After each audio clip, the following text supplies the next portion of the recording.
On McCain's list, John McCain was not on the list, so that was a totally unexpected thing. Terrible. Honestly, terrible. Repeal and replace, because John McCain, if you look at his campaign, his last campaign, was all about repeal and replace, repeal and replace. So he decided to do something different, and that's fine. And I say we still have a chance to.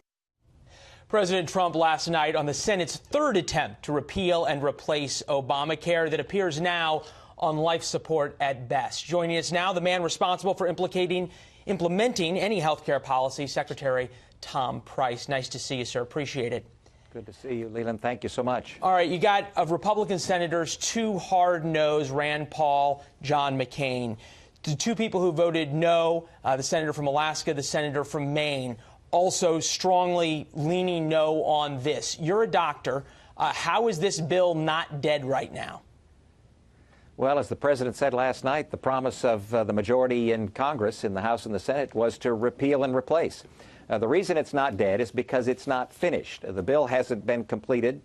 We continue to work with the authors on it through this weekend, and the bill will be likely rolled out early next week. So there's a chance it could change a little bit?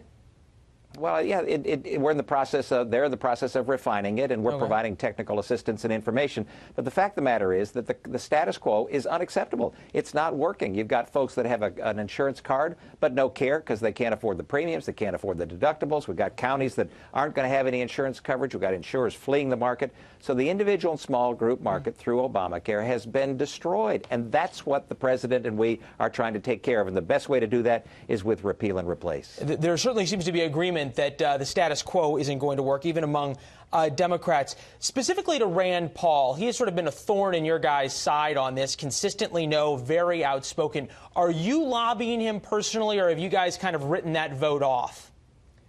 We haven't written off any vote. In fact, we haven't written off any votes on the other side as well, because this bill incorporates the height of federalism.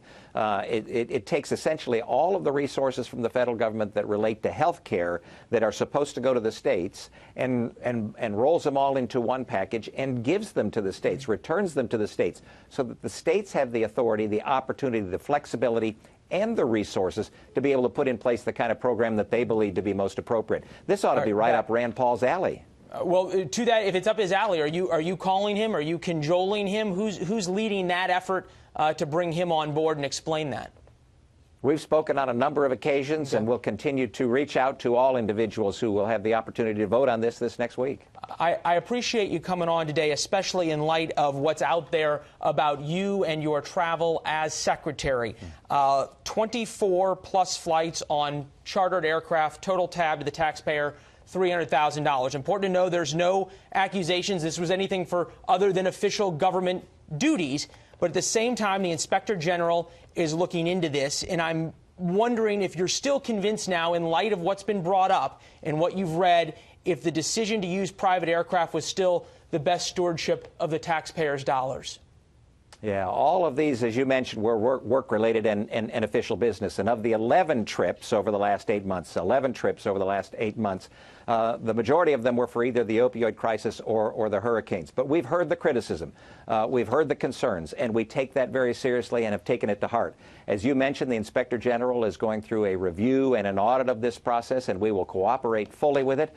I've instituted or initiated as well an internal departmental review of the procedures and processes that we go through for official travel to determine whether there are any changes or reforms that are necessary. And if there are, then we look forward to instituting those, because we welcome this review. We want to make certain that we have the full confidence of not just this administration, but the American people. I appreciate you saying that. It's worth sometimes looking back to sort of how people have viewed things in the past. This is you back in 2010 speaking about House Speaker Nancy Pelosi. I say to the Speaker, don't you fly over our country in your luxury jet and lecture us on what it means to be an American. Don't you tell us about America. Put yourself back in your shoes as Congressman Price, who was, without question, a sort of dogged fighter for the taxpayer dollars. If Health and Human Services Secretary Kathleen Sebelius had done this same thing, would you have some tough questions for her about it, even if it was as you point out, for the opioid crisis or to get out to San Diego? No, and I think the issue with the speaker, the former speaker, was a different matter. But be that as it may, listen, we've heard this criticism, and we're very, very serious about addressing it. And that's why, as the Inspector General goes through his review and his audit, with which we'll cooperate, our internal review, we want to make certain that the processes and procedures that are in place have the full confidence of the American people, so that the trust is not just restored, but is ensured. Okay, processes and procedures, I understand that. There's a lot of criticism about the trip up to Philadelphia when Amtrak and driving often works to go up there. Understand there's a long review. At this point, though, would you say it's fair for you to commit not to use private jets until that's reviewed, or are you still going forward in the way you have in the past and then wait for their review? No, we've taken many trips in car, sometimes 4 and 5 hours at a time. So this isn't the routine. These were 11 trips over about an 8-month period of time.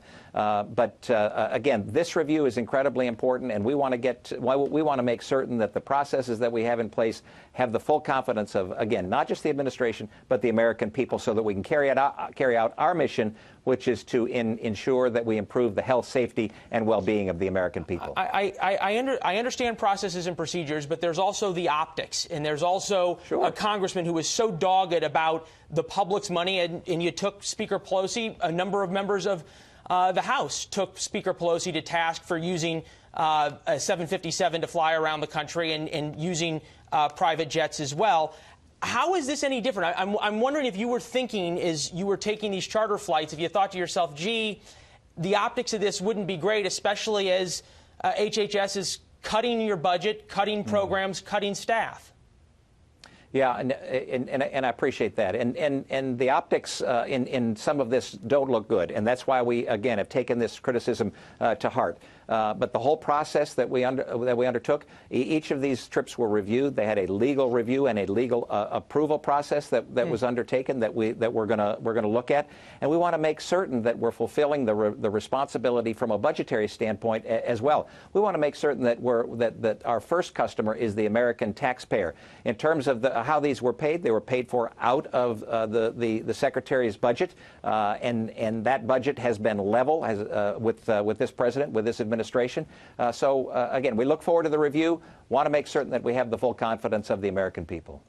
Even before a review, sir, though, you're the secretary, the buck stops with you. Even before a review, anything that you're putting in place immediately, and you're saying, as secretary, as the man responsible for the budget, these are my new standards, even before we hear from the Inspector General, this is the way I want my department viewing taxpayer money going forward?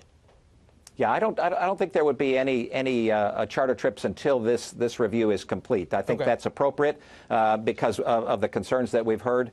I suspect there might be an emergency that would occur, but I doubt that there would be any charter trips prior to the review being completed. And I think that will be completed expeditiously, both on our part and on the part of the Inspector General. Well, we'll look forward to having you back to talk about it, and I appreciate you coming on to answer the questions. That says a lot. It probably couldn't come at a worse time, though, as you're trying to have this debate about the repeal and replace. And obviously, as you talked earlier about maybe bringing Democrats on board, you haven't given up on any votes. Does this make it a little bit harder on the fight for repeal and replace, or do you feel like you can separate that and go forward next week as a strong advocate?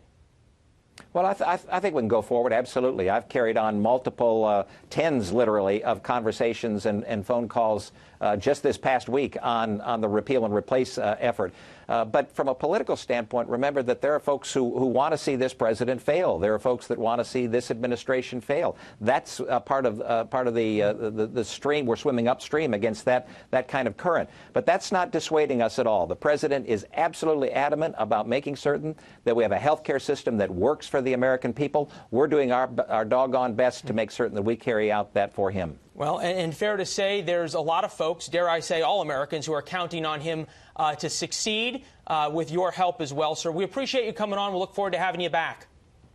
Thanks, Leland.